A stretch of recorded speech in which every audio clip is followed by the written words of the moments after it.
ഒരു കിണ്ണം കിടുക്കാച്ചി farm. Hi hello friends, welcome back to our channel. അപ്പോൾ എല്ലാവർക്കും പുതിയൊരു വീഡിയോയിലേക്ക് സ്വാഗതം. ഇന്നൊരു സ്പെഷ്യൽ വീഡിയോ ആയിട്ടാണ് ഞാൻ വന്നിരിക്കുന്നത്. എന്താണ് സ്പെഷ്യൽ എന്ന് എല്ലാവരും ആലോചിക്കുന്നുണ്ടായിരിക്കും അല്ലേ? അത് ഞാൻ ഈ വീഡിയോയുടെ അവസാനം പറയുന്നതായിരിക്കും. അതുകൊണ്ട് അതുവരെ എല്ലാവരും സ്കിപ്പ് അടിക്കാതെ കാണണം. ഇന്നത്തെ നമ്മുടെ വീഡിയോ എന്ന് പറയുന്നത് 1 kg ചോക്ലേറ്റ് കേക്കിൻ്റെ ഒരു സിമ്പിൾ ഡെക്കറേഷനുമാണ്. അപ്പോൾ ഇതിൽ നമ്മളൊരു ചോക്ലേറ്റ് കേക്ക് ആയതുകൊണ്ട് തന്നെ ചോക്ലേറ്റ് സ്പോഞ്ചാണ് നമ്മൾ ഇതിലും പ്രിപ്പയർ ചെയ്യാൻ പോകുന്നത്. അതുകൊണ്ട് ഞാൻ ആദ്യത്തെ വീഡിയോസിലൊക്കെ ഇത് ചെയ്തിട്ടുള്ളത് കാരണം വീണ്ടും അത് റിപ്പീറ്റ് ചെയ്യുന്നില്ല ആ ഒരു പ്രോസസ്സ്. അതിൻ്റെ ലിങ്ക് ഞാൻ ഡിസ്ക്രിപ്ഷൻ ബോക്സിൽ കൊടുത്തിട്ടുണ്ട്. കൂടാതെ ഇതിൻ്റെ ഇൻഗ്രീഡിയൻസ് എന്തൊക്കെയാണ് വേണ്ടെന്നുള്ളതും ഞാൻ കൊടുത്തിട്ടുണ്ട്. അപ്പോൾ ഇതെങ്ങനെയാണ് ചെയ്തെടുക്കണേന്ന് നമുക്ക് നോക്കാം. ആദ്യം തന്നെ ഞാനൊരു ഡ്രൈ ബൗൾ എടുത്തിട്ടുണ്ട്. അതിലേക്ക് 1.5 കപ്പിൻ്റെ വിപ്പിംഗ് ക്രീം ഒഴിച്ചു കൊടുത്തിട്ടുണ്ട്. എല്ലാവർക്കും അറിയാം എൻ്റെ ഒരു കപ്പ് മെഷർമെൻറ്റ് എന്ന് പറയുന്നത് 250 ml ആണ്. ഈ ചെയ്യുമ്പോൾ എല്ലാവരും ശ്രദ്ധിക്കേണ്ട കാര്യം എന്ന് പറയുന്നത് സ്ലോ സ്പീഡിൽ ഇട്ടിട്ട് വേണം ബീറ്റ് ചെയ്യാൻ. അതിൻ്റെ റീസൺ എന്താണെന്നുള്ളത് ഞാൻ പറഞ്ഞുതരാം. നമ്മൾ സ്പീഡിലിട്ട് ബീറ്റ് ചെയ്യുമ്പോഴത്തേക്കും ഇത് പെട്ടെന്ന് നമുക്ക് വിപ്ഡായിട്ട് കിട്ടും. പക്ഷേ ഉടനെ തന്നെ അത് മെൽറ്റ് ആകാനുള്ള ചാൻസുമുണ്ട്. അത് കുറയ്ക്കാൻ വേണ്ടിയിട്ടാണ് സ്ലോ സ്പീഡിലിട്ട് ബീറ്റ് ചെയ്യണമെന്ന് പറയുന്നത്. നമ്മൾ ക്ലോക്ക് വൈസിൽ തന്നെ ഇത് ചെയ്ത് കഴിഞ്ഞാൽ ക്ലോക്ക് വൈസിൽ തന്നെ ബീറ്റ് ചെയ്യുക. തിരിച്ചും മറിച്ചുമായിട്ട് ചെയ്യരുത്, കാരണം അതിൻ്റെ ഒരു കൺസിസ്റ്റൻസി മാറാൻ ചാൻസ് ഉണ്ട്. അതുകൊണ്ടാണ് ക്ലോക്ക് വൈസിൽ തന്നെ ചെയ്യണമെന്ന് പറയുന്നത്. ഇപ്പം നമ്മളെ ക്രീം വിപ്ഡായിട്ട് വന്നിട്ടുണ്ട്. ഞാൻ ഈ കാണിക്കുന്ന പോലെ വിപ്ഡ് ക്രീം വച്ചിരിക്കുന്ന ബൗളിനെ ഇങ്ങനെ കമിഴ്ത്തി കഴിഞ്ഞാൽ താഴെ വരാത്ത രീതിയിൽ അല്ലെങ്കിൽ ഒലിച്ചു പോവാത്ത രീതിയിലായിട്ടുണ്ടെന്നുണ്ടെങ്കിൽ ക്രീം വിപ്ഡ് ആയിട്ടുണ്ടെന്നാണ് അർത്ഥം. ഇപ്പോൾ നമുക്ക് കേക്കിന് ഐസിങ് ചെയ്ത് തുടങ്ങാം. അതിലേക്ക് വേണ്ടിയിട്ട് ഞാനിവിടെ ഒരു ബേസ് എടുത്ത് വെച്ച് അതിലേക്ക് വിപ്ഡ് ക്രീം കുറച്ചൊന്ന് സ്പ്രെഡാക്കി കൊടുക്കുന്നുണ്ട്. നമ്മൾ കേക്ക് വയ്ക്കുമ്പോഴത്തേക്കും അങ്ങോട്ടും ഇങ്ങോട്ടും മൂവ് ആവാതിരിക്കാൻ വേണ്ടിയിട്ടാണ്. അതിലേക്ക് ഞാൻ കട്ട് ചെയ്ത് വെച്ചിരിക്കുന്ന 3 ലെയറിലെ ബേസ് ലെയർ എടുത്ത് ഞാൻ വെച്ച് കൊടുക്കുന്നുണ്ട്. ഞാൻ നിങ്ങൾക്ക് ഒരു ടിപ്പ് പറഞ്ഞു തരാം. നമ്മൾ ലെയർ കട്ട് ചെയ്ത് എടുക്കുമ്പോഴത്തേക്കും ഏറ്റവും മുകളിലത്തെ ലെയറിനെ നമ്മൾ മിഡിൽ പോർഷനായിട്ടും ഏറ്റവും ബേസ് ലെയറായിരിക്കുന്നതിനെ ടോപ്പ് പോർഷനായിട്ട് വെച്ച് കഴിഞ്ഞാൽ നമ്മൾ കേക്കിൻ്റെ ആ ഒരു ഐസിങ് ചെയ്ത് എടുക്കുമ്പോഴത്തേക്കും പെർഫെക്റ്റ് ആയിട്ട് കിട്ടും. പൊങ്ങിയും താഴ്ന്നും ഒന്നും ഇരിക്കാതെ കിട്ടും. അപ്പോൾ ഞാനിവിടെ ഫസ്റ്റ് ലെയർ ബേസ് ലെയറിനെ ഞാനൊന്ന് വെറ്റ് ചെയ്ത് എടുത്തിട്ടുണ്ട്.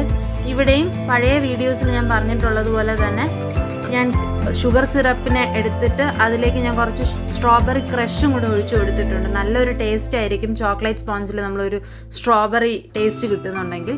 അതിലേക്ക് ഞാൻ ക്രീമിനെ കുറച്ച് സ്പ്രെഡ് ചെയ്ത് കൊടുത്തിട്ട് വീണ്ടും ഞാൻ സ്ട്രോബെറി ക്രഷ് കൊടുത്തിട്ടുണ്ട്.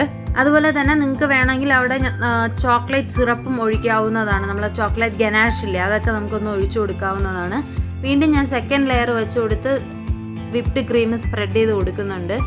ഇതിലേക്ക് ഞാൻ കുറച്ച് സ്ട്രോബെറി ക്രഷ് ഒഴിച്ചു കൊടുത്ത് അതും സ്പ്രെഡാക്കി എടുക്കുന്നുണ്ട്. എന്നിട്ട് ഞാൻ ഉണ്ടാക്കി വെച്ചിരിക്കുന്ന ചോക്ലേറ്റ് ഗനാഷും ഞാൻ കുറച്ച് കൂടുതലായിട്ട് അതിലോട്ട് ഒഴിച്ചു കൊടുക്കുന്നുണ്ട്. നമ്മുടെ ചോക്ലേറ്റ് കേക്ക് ആണല്ലോ, അപ്പോൾ നമുക്ക് അതും കുറച്ച് ഒഴിച്ചു കൊടുത്ത് നന്നായിട്ട് സ്പ്രെഡ് ചെയ്ത് എടുക്കുന്നുണ്ട്. അപ്പോൾ നമ്മൾ ലാസ്റ്റ് കേക്ക് ഉണ്ടാക്കി വരുമ്പോഴുള്ള ലാസ്റ്റ് ലെയറിനെ ഞാൻ ടോപ്പ് ലെയർ വെച്ച് കൊടുത്തിട്ട് ഞാൻ അവിടെ കുറച്ച് ഹോൾസ് ഇടുന്നുണ്ട് നമ്മളെ നൈഫ് വെച്ചിട്ട് തന്നെ. കാരണം ഷുഗർ സിറപ്പ് ഒഴിക്കുമ്പോഴത്തേക്കും നന്നായിട്ട് ആ കേക്ക് മൊത്തത്തിൽ ഇറങ്ങാൻ വേണ്ടിയിട്ടാണ്.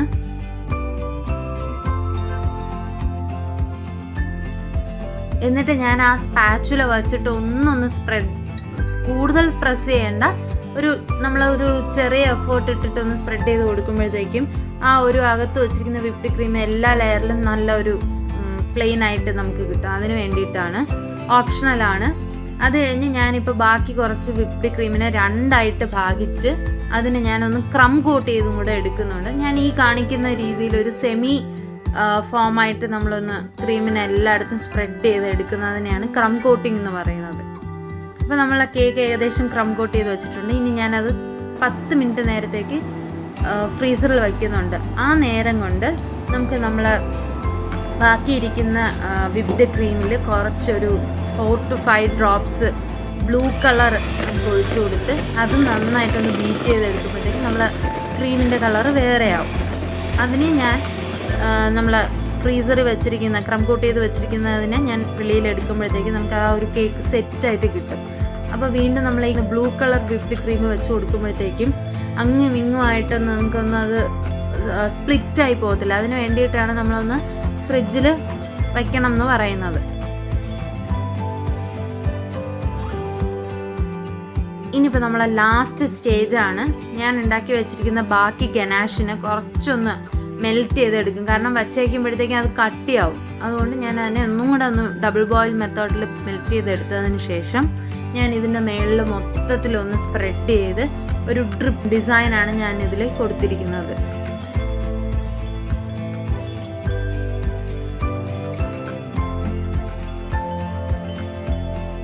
അതിലേക്ക് ഞാൻ എൻ്റേതായ രീതിയിലുള്ള 3 റോസാപ്പൂവും കൂടെ വെച്ച് കൊടുത്തിട്ടുണ്ട്.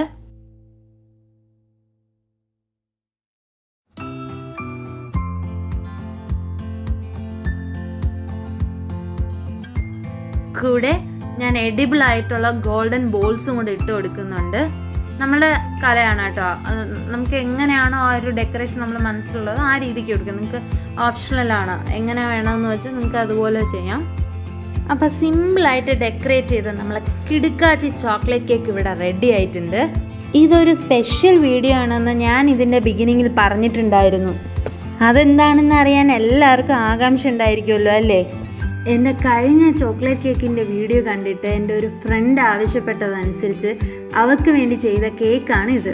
കഴിച്ചിട്ട് അടിപൊളി ടേസ്റ്റ് എന്നാണ് അവൾ പറഞ്ഞത്.